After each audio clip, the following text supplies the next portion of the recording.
guys, I have a really fun and easy tutorial to show you today. I'm sure you've seen how to make paper tassels before. I've made a bunch. I have a whole mug right here of tassels. So I've already made a bunch using this method, and it does not seem to damage anything. So I use my X-Acto knife and my scoreboard. Mine's the EK Tools one. We Are Memories Keepers makes one, and then I know there's a different brand as well. I mean, you just need a generic scoreboard. And you can obviously see a little bit of damage, like it does cut the plastic obviously, but not to the point that it's gonna affect my scoring. At least I haven't seen yet. I've already made a bunch. I have enough to make 100, enough of these pieces, so I'm not too worried about it. If you're worried about it, obviously don't do this method. It is at your own risk, but so far I don't notice anything too bad. Just some slight scraping, but I don't think it's gonna hurt anything. I got these tassel caps, that's what they're called, from AliExpress. I can't remember what size these are. Let me see.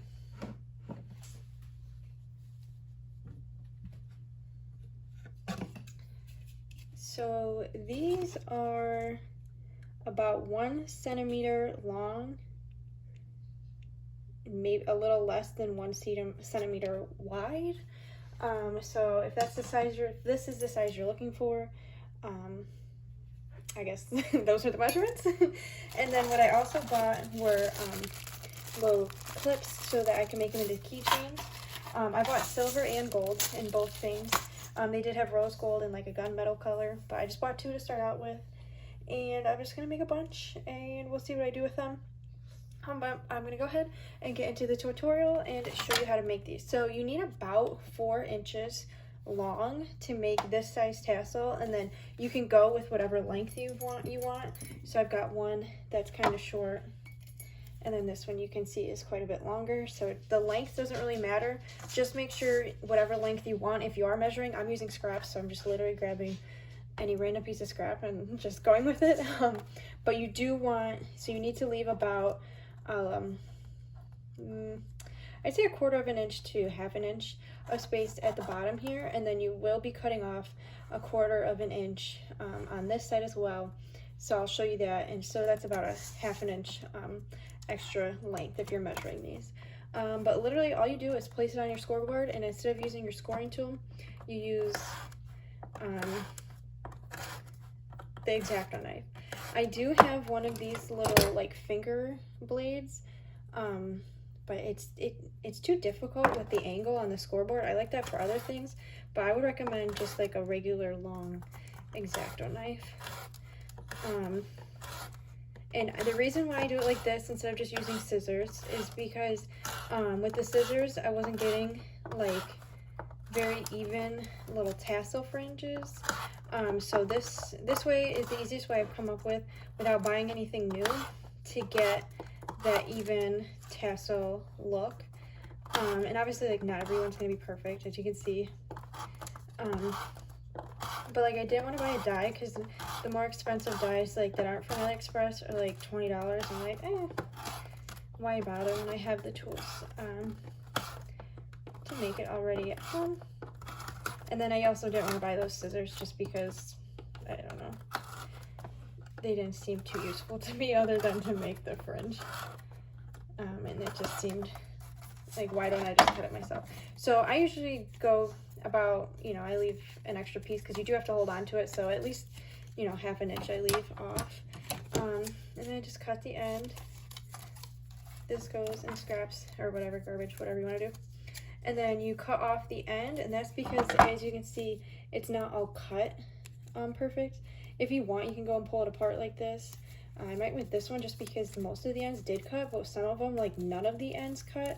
Just depends on the paper and how, you know, how easy it is to cut with the X-Acto knife. But if you have to pull apart every single one, like this one obviously only had a few stuck, if you have to pull apart every single one, I just go and cut just like this. Sorry about the shadow. But just like 1/4 of an inch off. And then what you do is, I have a paper clip somewhere. I took out the end of a paper clip, make it straight, and then I just go in on the end and start it with the paper clip, and then get a nice tight roll, and just keep rolling it up until you get to the size width up here that you want. So, and it doesn't have to be perfectly tight. As you can see, mine's, you know, a little janky, but you can't tell once it's in the cap, and I'm just cutting it off. I wanted to see. And then you're gonna go ahead and take your tassel cap and make sure it fits on before you glue it. And then I use hot glue because it dries quickest. Just be careful because the cap can get a little bit hot. I haven't had any issues so far with it being too hot. And then I just twist it around, make sure it's all good in there. And then now you got this like tight little tassel, and you can leave it like this, or what I do to ruffle up the ends is I just run it across my scoreboard like this, and it's a little bit fluffier and cuter. So yeah, that's how you make a really easy paper tassel. You can add the jump rings on and make it into a keychain if you want. Or you can just attach it to your project using string. You don't need the tassel caps. You can just wrap a piece of paper around the top to hold it. I just like the look of the tassel caps more, so it's up to you. Make sure you save any of these because, like, obviously this is too short to make a full tassel, but I've been keeping all my extra pieces in here, and I'm going to come up with a project for that, so save them, and soon I'll have a project to use all of these leftovers for. But yeah, thanks for watching, and leave in the comments down below if you are on Instagram what your Instagram handle is, and I will of course go and follow you. Mine is Mimi Lee Made, and I'll post pictures every day, or at least I try to do every day, especially now that I'm off of work. So yeah, leave your Instagram handle down below and I'll add you, and I will see you in the next video. Bye.